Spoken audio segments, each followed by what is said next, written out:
जोहार, मैं आनंद कुमार और आप देख रहे हैं जनमन की बात। हिंदी पट्टी के तीनों राज्यों मध्य प्रदेश, राजस्थान और छत्तीसगढ़ को बीजेपी ने आराम से जीत लिया है। जाति आधारित जनगणना, old pension scheme, Rahul Gandhi की भारत जोड़ो यात्रा और पनौती का मुहावरा कुछ काम नहीं आया।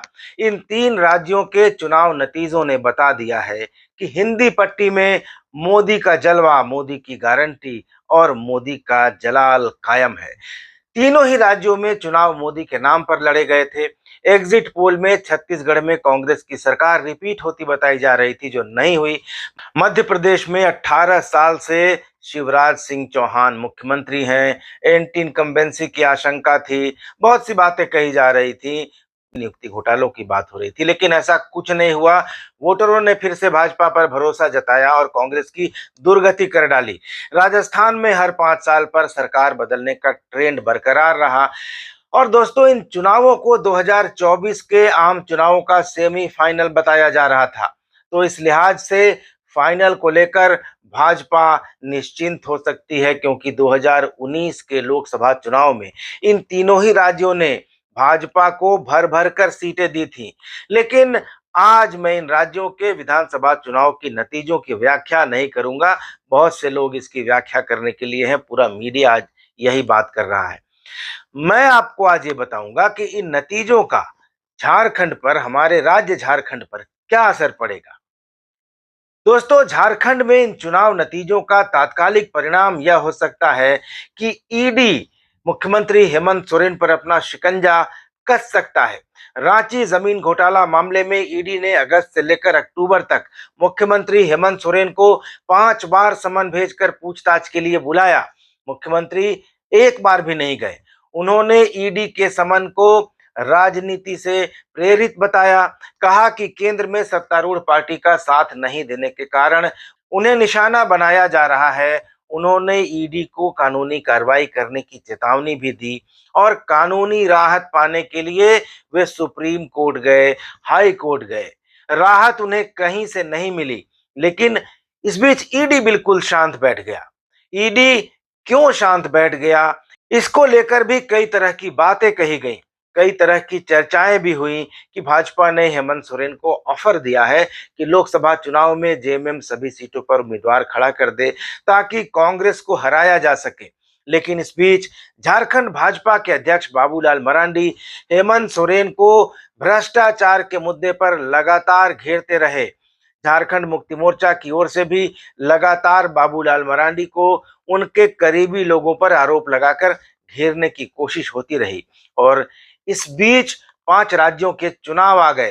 चुनाव की आचार संहिता लगी होने के बावजूद ईडी ने छत्तीसगढ़ में मुख्यमंत्री भूपेश बघेल और राजस्थान के मुख्यमंत्री अशोक गहलोत के बेटे और कांग्रेस के दूसरे नेताओं के यहां अपनी कार्रवाई जारी रखी।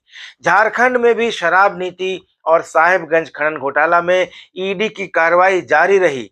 लेकिन मुख्यमंत्री हेमंत सोरेन के 5-5 समन पर नहीं जाने के बावजूद ईडी ने पूरी तरह से चुप्पी साधे रखी। आज 4 राज्यों के चुनाव के परिणाम आ गए हैं। भाजपा ने हिंदी पट्टी के तीनों राज्य मध्य प्रदेश, छत्तीसगढ़ और राजस्थान भारी बहुमत से जीत लिया है, क्लीन स्वीप कर लिया है। तो अब ऐसा अंदेशा है कि ईडी हेमंत सोरेन के मामले में कोई बड़ा कदम उठा सकता है। दोस्तों, मुझे जहां तक जानकारी है, ईडी को पॉलिटिकल क्लियरेंस मिल गया है हेमंत सोरेन के मामले में। आपको बता दूं कि मंत्री, मुख्यमंत्री जैसे पदों पर बैठे लोगों के खिलाफ किसी कार्रवाई के लिए जांच एजेंसियों को भारत सरकार से पॉलिटिकल क्लियरेंस लेना पड़ता है। हेमंत सोरेन के खिलाफ किसी तरह की, यानी उन्हें हिरासत में लेने या गिरफ्तार करने तक की किसी भी कार्रवाई के लिए भारत सरकार ने ईडी को क्लियरेंस दे दिया है। ये क्लियरेंस कुछ दिनों पहले मिला है और इस बात की पुष्टि विश्वसनीय सूत्रों ने भी की है कि ईडी के सामने हेमंत सोरेन के खिलाफ कार्रवाई को लेकर अब किसी तरह की कोई अड़चन नहीं है। यानी ईडी जब चाहे मुख्यमंत्री हेमंत सोरेन को बुला सकता है या उन्हें हिरासत में ले सकता है या उनकी गिरफ्तारी भी हो सकती है। तो आज मध्य प्रदेश, राजस्थान और छत्तीसगढ़ के चुनाव नतीजों के बाद झारखंड का राजनीतिक परिदृश्य बदल सकता है, यहाँ का पॉलिटिकल सिनेरियो चेंज हो सकता है। दोस्तों, आपको बता दूं कि जमशेदपुर पूर्वी के विधायक और राज्य सरकार के पूर्व मंत्री सरयू राय भी कह चुके हैं कि मौजूदा हेमंत सोरेन सरकार दिसंबर पार नहीं करेगी। भाजपा के प्रदेश अध्यक्ष बाबूलाल मरांडी लगातार यह कह रहे हैं कि हेमंत सोरेन को गिरफ्तारी का डर सता रहा है। होटवार जेल जाने के डर की वजह से ही वह ईडी के सामने पेश नहीं हो रहे हैं।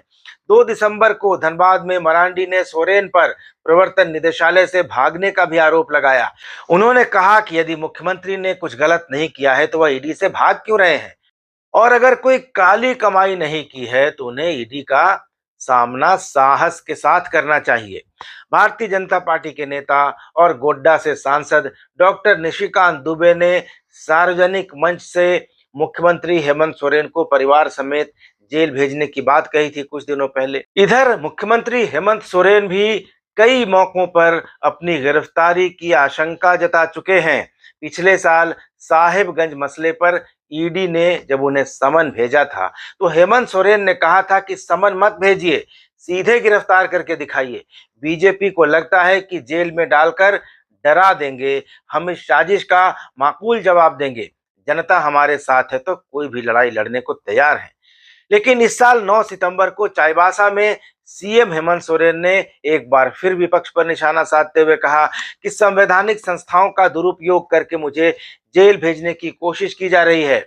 इसी साल 17 अगस्त को डुमरी उपचुनाव में झारखंड मुक्ति मोर्चा की प्रत्याशी बेबी देवी के नामांकन के बाद आयोजित जनसभा में मुख्यमंत्री हेमंत सोरेन ने कहा था कि भाजपा सरकार ईडी और सीबीआई के जरिए उन्हें डराने का काम कर रही है, पर मैं जेल जाने से डरने वाला नहीं हूं।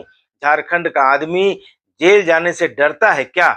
तो ये बातें मुख्यमंत्री हेमंत सोरेन कई मौकों पर लगातार कहते आ रहे हैं। तो इन सब के बीच जब ये खबर है कि ईडी के पास मुख्यमंत्री हेमंत सोरेन के खिलाफ कोई भी कार्रवाई, यहां तक कि गिरफ्तारी तक करने का पॉलिटिकल क्लियरेंस है, तो बाबूलाल मरांडी और निशिकांत दुबे की चेतावनी और मुख्यमंत्री हेमंत सोरेन की आशंकाओं के साथ इस बात को अगर जोड़ दें तो ऐसा लग रहा है कि आने वाले दिन झारखंड की राजनीति के लिए बहुत अहम, बहुत महत्वपूर्ण साबित होने वाले हैं। क्या होने वाला है यह तो अब आने वाला समय ही बताएगा। लेकिन आप बने रहिए मेरे साथ, देखते रहिए जनमन की बात। वीडियो पसंद आए तो उसको लाइक कीजिए, चैनल को अब तक सब्सक्राइब नहीं किया है तो अभी कर लीजिए। अगले वीडियो में मुलाकात होगी। धन्यवाद, नमस्कार।